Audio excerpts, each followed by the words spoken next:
একবার শিয়াল আর গাধা তর্ক করতেছিল। তর্কের বিষয়বস্তুটা ছিল, শিয়াল বলতেছে ঘাসের রং সবুজ, আর গাধা বলতেছে ঘাসের রং নীল।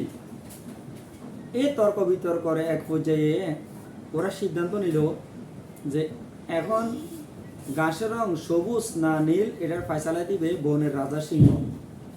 ওরা দুজন কি করলো, সিংহের কাছে গিয়া ঘটনাটা বর্ণনা করলো। বর্ণনা করার পরে রাজা বিচার করলো যে 6 মাসের জন্য শিয়ালকে জেলে দেওয়া হোক আর গাধাকে ছেড়ে দেওয়া হোক। এখন শিয়াল সিংহকে জিজ্ঞেস করলো যে জাহাপানা, আপনি বলেন ঘাসের রং সবুজ না নীল? বলে ঘাসের রং কেন, অবশ্যই সবুজ। তো তাহলে সবুজ তো আমিই বললাম, তাহলে আমাকে কেন জেলে দিলেন 6 মাসের জন্য আর গাধাকে ছাড়ে দিলেন? তো রাজা বলতেছে, আরে আমি তো ঘাসের রং সবুজ আর নীল এটার জন্য তোকে জেলে দিই নাই। তো বললে তাহলে কেন দিলেন? তুই গাধার সাথে তর্ক করতে গেলি কেন?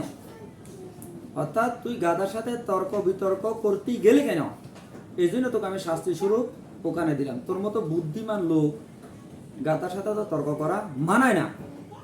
আমাদের জীবনে কিছু কিছু লোক আছে যাকে আপনি বুঝাতে চাইবেন সে বুঝবে না, তর্ক করতে চাইবেন তর্কের সমাধান নাই, আলোচনা বসতে চাইবেন সে সমাধান আসবে না, বিচার মানে ফুটা আমার। এই জন্য এই গল্প থেকে আপনারা এই শিক্ষাই পেলেন। আশা করি বুঝতে পারছেন। তো যদি মনে করেন এই গল্প দ্বারা আপনার উপকার আছে, লাইক কমেন্ট শেয়ার করতে বলবেন না।